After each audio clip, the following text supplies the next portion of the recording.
मैं निर्मल निश्चल निष्कपट हूँ। मैं शीतल अमृत ताकत हूँ। मैं प्यार ममता करुणा हूँ। मैं बिटिया अम्मा बहना हूँ। हर इंसान की जिंदगी में माँ का अहम किरदार होता है। जिंदगी के वजूद से लेकर उसकी परवरिश और एक इंसान बनाने में माँ हमेशा अपना बेस्ट देने की कोशिश करती है। लेकिन 9 महीने शिकम में पालना, फिर तवल्लुद से लेकर बड़े होने तक माँ उसका भरपूर साथ देती है। लेकिन वही माँ उस दौरान खुद के लिए न वक्त निकाल पाती है और न ही खुद के बदन के लिए, जिसका नतीजा होता है कि औरत इन्हीं जिंदगी के पेचो खम में उलझ कर रह जाती है, जिसकी वजह से बेडौल बदन और कई बीमारियों की आमद। मर्दों में योग की अहमियत हमेशा से रही है, लेकिन अब औरतें भी खुद पर ध्यान देने लगी हैं और खुद को फिट रखने और अपने दिल, दिमाग व जिस्म को खूबसूरत बनाए रखने के लिए योग को अपना रही हैं। कुदरत ने औरतों को जन्नी बनाकर दुनिया में भेजा। हर औरत की जिंदगी का सबसे अहम और खूबसूरत पड़ाव तब आता है जब वो माँ बनती है। लेकिन माँ बनने के साथ साथ उसे कई जिस्मानी और दिमागी बदलाव से भी गुजरना पड़ता है। इसीलिए औरतें इस दौरान कई कमजोरी और बीमारियों का शिकार हो जाती हैं। लेकिन रोजाना योग और वर्जिश से खुद को तंदुरुस्त और ज़हनी सुकून पाती हैं।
Namaskar and very warm welcome.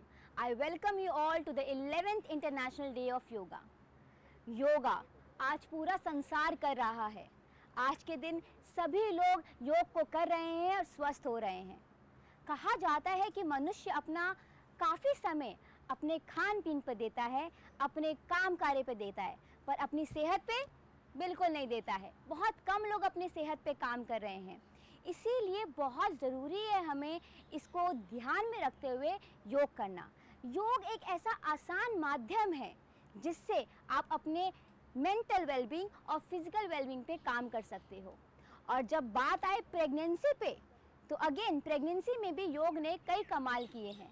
कई हद तक इसने फीमेल्स को हेल्दीफाई किया है, स्ट्रॉन्ग बनाया है और उनकी रिकवरी करने में कई हद तक काफ़ी हेल्प किया है।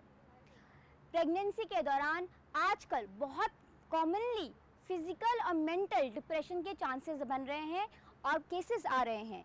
ये प्रेगनेंसी और पोस्टपार्टम दोनों में आ रहे हैं। तो बहुत ज़रूरी है कि हम योग को अपनाएं और इसमें अपने आसन्स करें। आज हमारे साथ हमारे 2 एक्सपर्ट्स हैं जो हमें हेल्प करेंगे, हमें गाइड करेंगे कि हम प्रेगनेंसी में और पोस्टपार्टम में कौन कौन से आसन्स करें और कैसे अपने आप को स्वस्थ रखें। ध्यान रखिए, योग करना, एक अच्छा जीवन जीना और अच्छा खाना बहुत ज़रूरी है। और साथ ही साथ मैं आपको ये भी रिकमेंड करूँगी कि जब आप योग कर रहे हैं तो एक्सपर्ट के गाइडेंस में करिए और मेडिकल एडवाइस ज़रूर लीजिए। चलिए आगे बढ़ते हैं अपने शो पर, योग से सेहत पर।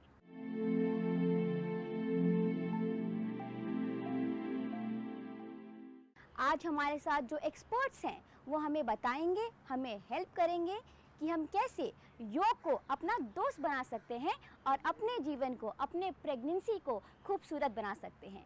तो हमारे साथ पहले हैं कविता जी। तो कविता जी, क्या आप हमें बता सकते हैं कि प्रेगनेंसी में योग कैसे कर सकते हैं और क्या करना चाहिए जिससे हम अपने जीवन को स्पेशली जो प्रेग्नेंट लेडीज़ हैं वो अपने जीवन को ईजी और अच्छा बना सके? सबसे पहले नमस्कार सभी को, मैं हूँ योगाचार्य कविता। 11वें अंतर्राष्ट्रीय योग दिवस की सभी को शुभकामनाएं। अंतर्राष्ट्रीय योग दिवस के उपलक्ष्य में बहुत ही सुंदर विषय आप लोगों ने उठाया है, जिसके लिए बहुत बहुत धन्यवाद। योग वैसे तो आप जीवन के किसी भी पड़ाव पर हों, चाहे वो कोई भी अवस्था हो, चाहे वो बाल्यावस्था हो, यौवनावस्था हो, गर्भावस्था हो या फिर वृद्धावस्था हो, किसी भी अवस्था में अगर योग आपका सारथी है तो आपका वो एक्सपीरियंस टोटली ब्लिसफुल बन जाता है। स्पेशली ड्यूरिंग प्रेगनेंसी, अगर आप पहले से योग करते आ रहे हैं और नहीं कर रहे हैं तो योग की अगर आप शुरुआत करते हैं तो आपका पूरा जो योग के 9 मंथ्स हैं, they become just a blissful experience, not just for you but for the life within. Thank you Kavita ji. पर मैं आपसे सेकंड क्वेश्चन ये पूछना चाहती हूँ, जो आजकल का बहुत मोस्ट कॉमन क्वेश्चन है कि हम योगा कब से करें? जैसे कि 3 ट्राइमेस्टर बताए गए हैं, पर कौन सा ट्राइमेस्टर बेस्ट है योगा के लिए? जी देखिए, योगासन में बहुत सारी वेरिएशंस होती हैं। कोई भी ऐसा ट्राइमेस्टर नहीं है जब आप योगा का अभ्यास नहीं कर सकते हैं, बस हम वेरिएशन को बदलते जाते हैं। जैसे अगर पहले ट्राइमेस्टर में है, when you get to know that you are actually pregnant, you start for सूक्ष्म क्रियाज। जैसे आप माइंडफुल प्रैक्टिसेस से शुरू कर सकते हैं, आप प्राणायाम करें, आप मेडिटेशन करें, आप सूक्ष्म अभ्यास करें जिसमें आप जेंटल स्ट्रेचिंग दे रहे हैं, लेटरल स्ट्रेचिंग दे रहे हैं, और जो भी आपका शरीर का सामर्थ्य है उस हिसाब से आप अपनी बॉडी को टेकिंग इनटू कंसिडरेशन कि आपका शरीर कैसा आपका साथ दे रहा है, धीरे धीरे आप अपनी मूवमेंट्स को बढ़ाते जाएंगे। एंड देन सेकेंड ट्राइमेस्टर में जब आप प्रवेश करेंगे, that is known as the golden trimester, because आप वहाँ पे जो भी आपको इनिशियली जो प्रॉब्लम्स फेस कर रहे थे वो धीरे धीरे लाइट होती जाएंगी। आप फिज़िकली थोड़ा सा एक्टिव फील करेंगे so that you are able to move थोड़ा सा बेटर। ठीक है, तो आप आसनों पर बेटर फोकस कर पाएंगे, आप आसनों की इंटेंसिटी को कंपैरेटिवली बढ़ा पाएंगे, your body will give you the signals. तो धीरे धीरे मूवमेंट करनी है, because pregnancy is not the time to go for advanced asana या किसी भी बहुत एक्सट्रीम लर्निंग्स की तरफ हमें नहीं जाना है। We have to take care of our body, mind and soul, taking into consideration the holistic practices of योग।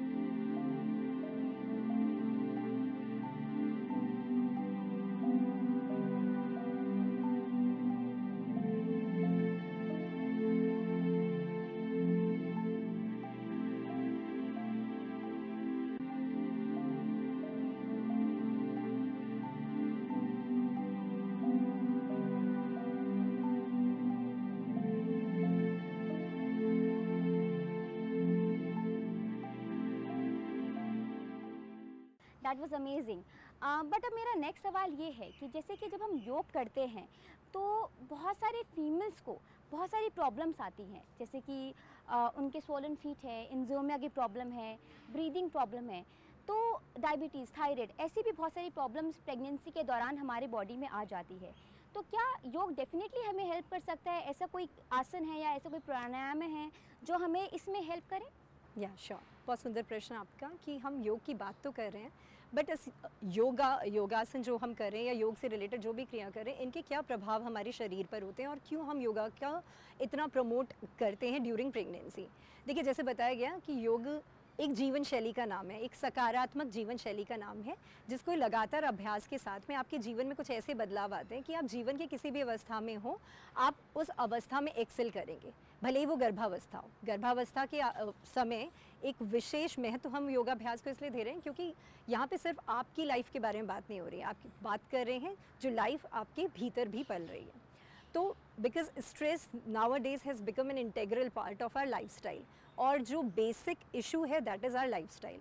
जब योगाभ्यास हम करते हैं तो we follow, because it is a lifestyle process, it is a transformation या लाइफस्टाइल अप्रोच को हम चेंज कर रहे होते हैं। तो जब हम योगाभ्यास करते हैं तो किस समय पे जागना है, किस समय पर सोना है, पूरी दिनचर्या हमारी कैसी होने वाली है, लाइफ के छोटे मोटे स्ट्रेसेस को पहले तो हम रिड्यूस करते हैं और फिर कम्प्लीटली एलिमिनेट करते हैं। और ये जब एलिमिनेशन होता है धीरे धीरे स्ट्रेस हार्मोन्स का, कॉर्टिसोल का, हमारे मन के भीतर से, हमारे शरीर के भीतर से, तो हम धीरे धीरे हैप्पी केमिकल्स यानी कि हैप्पी हार्मोन्स रिलीज़ करना शुरू करते हैं, राइट। तो ये सब जब क्रियाएं होती हैं तो जितने भी एडवर्स इफ़ेक्ट्स हमारे शरीर पर, मन पे पड़ रहे होते हैं, वो रिवर्सल स्टेज पे जाने लगते हैं और धीरे धीरे जो भी समस्याएं हैं, चाहे वो थायराइड हो, चाहे वो डायबिटीज़ हो, चाहे वो इमोशनल टर्बुलेंस है जो नेचुरल होता है इस फेज़ में, या फिर कोई भी हार्मोनल डिस्टर्बेंसेस हैं, वो रिवर्स होने लगती हैं। ओके, सो कविता जी, अब मैं आपसे जस्ट आउट ऑफ क्यूरियोसिटी मैं आपसे ये पूछना चाहती हूँ कि आपने भी स्ट्रेस की बात की, तो ऐसा कुछ हम कर सकते हैं, क्योंकि बहुत सारी फीमेल्स हो जो शायद ट्विन सिंस के पास हो, जो योगा नहीं कर पा रहे हों, पर फिर भी वो अपने प्रैक्टिस में कुछ ना कुछ इंक्लूड करना चाहते हों, तो स्ट्रेस को कम करने के लिए, क्योंकि काफ़ी फीमेल्स को स्ट्रेस होता है, स्ट्रेस को कम करने के लिए हम क्या कर सकते हैं, एक्चुअल में हमें क्या करना चाहिए और कितने समय के लिए करना चाहिए हमें? जी बिल्कुल। देखिए, अगर ड्यूरिंग प्रेगनेंसी की बात कर रहे हैं तो आपको थोड़ा थोड़ा समय अपने लिए, जैसे जैसे आपकी बॉडी आपको अलाउ कर रही है, आपको निकालना चाहिए। और योगा का मतलब, योग is not just in the form of आसन। आप आसन कर रहे हैं, आप प्राणायाम कर रहे हैं, आप मेडिटेशन कर रहे हैं, तो जिस भी फॉर्म में आप कंफर्टेबल है, even while you are sitting, focus on your breath. अगर स्ट्रेस को हम रिड्यूस करने की बात कर रहे हैं तो आप कॉन्शियस ब्रीदिंग पर ध्यान दें, क्योंकि श्वास तो हम सभी ले रहे हैं, आप ले रहे हैं, हम ले रहे हैं, जितने भी आसपास लोग यहाँ मौजूद हैं, श्वास सदैव चल रही है, बट हमारी अवेयरनेस अपनी ब्रेथ पर नहीं होती है। तो yoga is having that control and consciousness towards your breath. जब हम एक कॉन्शियसनेस के साथ में गहरी श्वासों को लेते हैं और रिलीज़ करते हैं, तो उसके साथ में शरीर के सभी विषाक्त तत्वों को रिलीज़ कर पाते हैं, ठीक है। तो इस तरह से योग धीरे धीरे हमारी सहायता करता है। और योग इज़ नॉट जस्ट आसन, आसन अंग मात्र है योग का, ठीक है। उसके बाद इसके और बहुत सारे अंग होते हैं जिनमें धीरे धीरे हम प्रवेश करते जाते हैं, और जिस अवस्था में, जिस अंग तक आप सीमित रह के अपने शरीर में बदलाव ला पा रहे हैं, उस अंग के साथ में आप चलकर योग का साथ दीजिए। ओह, दैट वाज रियली अमेजिंग। और ये काफ़ी अच्छा था, क्योंकि प्रेगनेंसी बहुत इम्पॉर्टेंट है हमारे लिए, और प्रेगनेंसी को अच्छे से निभाना भी उससे ज़्यादा इम्पॉर्टेंट है। इसीलिए हम आपको बोलेंगे, आपको चाहेंगे कि आप सब योग कीजिए, प्रेगनेंसी में योग कीजिए, क्योंकि अगर आप स्वस्थ हैं तो आपका बच्चा भी स्वस्थ है। आप अच्छे संस्कार ले रहे हैं, अगर आप गर्भ संस्कार दे रहे हैं तो बच्चे को भी गर्भ संस्कार मिलेगा। बहुत आसानी से और बहुत अच्छे शब्दों में ये एग्जाम्पल अर्जुन का है, जब अर्जुन ने सुभद्रा को ज्ञान दिया था, और जब उन्होंने ज्ञान देते हुए जब उन्होंने आगे वो बढ़े थे, तो उनके बेटे ने भी उस ज्ञान को लेते हुए वो आगे बढ़े, और उन्होंने काफ़ी हद तक महाभारत के युद्ध में अपना पराक्रम दिखाया।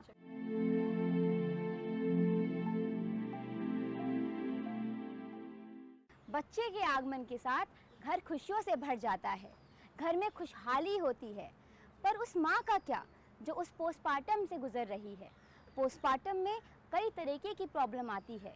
फिज़िकल प्रॉब्लम के साथ साथ माँ जो होती है वो मेंटल प्रॉब्लम से भी गुजरती है। इसीलिए बहुत ज़रूरी है माँ को अपना ध्यान रखने की। माँ अपना ध्यान रखने के लिए योग को अपना सकती है। योग हमारे भारत का एक ऐसा कल्चर है जिसने पूरे वर्ल्ड पे अपना मुकाम कायम किया है। तो बहुत ज़रूरी है कि हम इस योग को अपनाएं और आगे बढ़ें। आज हमारे साथ हमारे योगा एक्सपर्ट हैं सुशीला जी, जो हमें हेल्प करेंगी, हमें बताएंगी कि एक माँ जो पोस्टमार्टम से गुजर रही है वो कैसे अपने आप को स्वस्थ रख सकती हैं, अपने आप को स्वच्छ रख सकती हैं, मेंटली और फिजिकली। तो सुशीला जी, बहुत बहुत स्वागत है आपका हमारे शो पर। अनुराधा जी, बिल्कुल सही आपने क्वेश्चन पूछा है। जब माएँ इस दौर से गुजरती हैं, माँ बनती हैं, और तो सच में स्ट्रेस में आ जाती हैं कि किस तरह हम बच्चे को देखेंगे, कैसे करेंगे। तो इसमें स्ट्रेस में आने की ज़रूरत नहीं है। बहुत ही आसानी से आप अपने आप को अच्छे से खुश रख सकती हैं। योग को अपना माध्यम बना सकती हैं। योग से आप धीरे धीरे, जब आप अगर आपका नॉर्मल डिलीवरी है तो आप 1 महीने के बाद वॉकिंग वगैरह करके और अच्छे से खुश रह सकती हैं, अपने शरीर को भी अच्छे से उसमें ला सकती हैं। आपने बहुत बढ़िया कहा कि योग। अब मेरा सवाल आपसे ये है कि बहुत सारी माएँ यहाँ पे हमें देख रही होंगी और सोच रही होंगी कि पोस्टमार्टम में योगा करें कब से। बहुत सारे सवाल होते हैं, बहुत सारे जवाब होते हैं। अलग अलग जवाब मिलते हैं कि योगा पहले मन से करना चाहिए या दूसरे मन से करना चाहिए, और नॉर्मल में क्या करें, और अगर किसी का सिजेरियन हुआ है तो क्या करना चाहिए। तो क्या आप हमें बताना चाहेंगे कि हम कैसे इसको आगे टैकल कर सकते हैं, आगे बढ़ सकते हैं? बिल्कुल बिल्कुल अनुराधा जी, अगर नॉर्मल डिलीवरी हुई है तो हम 1 महीने 1.5 महीने से अपना योगा शुरू कर सकते हैं, वॉकिंग से लेके थोड़ा बहुत स्ट्रेचिंग वगैरह करने से। और अगर आपकी सिजेरियन हुई है तो आप कम से कम 3 महीने 6 महीने तक आप ना करें और उसके बाद अपना धीरे धीरे शुरू करें। तो योग से आपको मन की तन की स्वस्थता तो मिलती है, मन की शांति भी मिलती है और आप खुश रहेंगे। और बाकी अपना खाने पीने पे और ध्यान रखिए और खुश रहिए, यही है। अच्छा, इसी के साथ दूसरा सवाल मन में आया है। अच्छा, आप क्या बता सकते हैं कि अगर हम योग कर रहे हैं तो अगर किसी की नॉर्मल डिलीवरी हुई है या किसी का सिजेरियन हुआ है तो क्या आसन जो हम करेंगे वो सेम रहेंगे या वो अलग होंगे? नहीं, थोड़े से अलग होंगे। अगर नॉर्मल है तो आप कोई भी आसन कर सकती हैं। अगर आपकी सिजेरियन डिलीवरी हुई है तो वैसे भी समय आपको थोड़ा ज़्यादा लेना पड़ेगा। 6 महीने पे आप शुरू करें, जैसा कि मैंने पहले बताया, और अपने डॉक्टर से राय लेके आप करेंगी तो ज़्यादा अच्छा रहेगा, है ना। डिफ़िकल्ट आसन बिल्कुल भी ना करें, सहजता के साथ जो आपसे हो सकता है वो करें और डॉक्टर की राय ज़रूर ले लें।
बहुत बढ़िया। मैंने कहीं पढ़ा है, ऐसा बोला गया है कि प्रेगनेंसी के बाद स्पेशली पोस्टपार्टम में फीमेल जो होती हैं वो काफ़ी ज़्यादा पोस्टपार्टम डिप्रेशन से गुजरती हैं। तो ये जो पोस्टपार्टम डिप्रेशन है ये क्या है और ये फीमेल्स को क्यों होता है और उसको हम कैसे ठीक कर सकते हैं? इसका तो एक ही माध्यम है अनुराधा जी, योग। योग से जुड़िए आप, और योग आपको तन के साथ साथ मन की शांति भी देता है, स्वस्थ करता है आपके मन को भी। और खुश रहिए, खाना पीने में अपना सही रखिए, और योग का माध्यम ही है जो आपको डिप्रेशन से निकाल सकता है, तनाव से निकाल सकता है। और धीरे धीरे अपना योग करते रहिए, डॉक्टर की सलाह से आप आगे बढ़ते रहिए, खुश रहिए। बहुत अच्छा आपने कहा, डॉक्टर की सलाह बहुत ज़रूरी है। डॉक्टर की सलाह के साथ और एक्सपर्ट के साथ, एक्सपर्ट गाइडेंस के साथ आपको आसन करना बहुत इंपॉर्टेंट है, क्योंकि अगर आप सिजेरियन से गुजर रहे हैं, expert advice is very important. आप अपने आप योग मत कीजिए, पहले एक्सपर्ट गाइडेंस लीजिए, आगे बढ़िए, उसके बाद सीखने के बाद आप उसको प्रैक्टिस कर सकते हैं। जैसे कि आज हमने जाना प्रेगनेंसी और पोस्टपार्टम में क्या क्या करना चाहिए और कैसे माएँ अपने आप को स्वस्थ रख सकती हैं। तो आज मैं धन्यवाद करना चाहूँगी कविता जी और सुशीला जी का, जिन्होंने आज हमें इतने अच्छे इनपुट्स दिए प्रेगनेंसी और पोस्टपार्टम पे। धन्यवाद। बहुत बहुत धन्यवाद। माना गया है कि योग हमारा साथी है, ये हमें कई हद तक स्वच्छ और स्वस्थ रख सकता है। इसीलिए बहुत ज़रूरी है योग करना। जब हमने दोनों अपने एक्सपर्ट से बात किया तो हमें जानने को मिला कि ये योग सिर्फ प्रेगनेंसी में नहीं, कई हद तक हमें हेल्प करती है। और प्रेगनेंसी में जो माँ प्रेगनेंसी और पोस्टमार्टम में योग करते हैं वो कई हद तक खुश रहते हैं और उनकी रिकवरी फिजिकल और मेंटल कई हद तक काफ़ी अच्छी रहती है। तो मैं आपको सलाह देना चाहूँगी, योग करिए, स्वस्थ रहिए। धन्यवाद।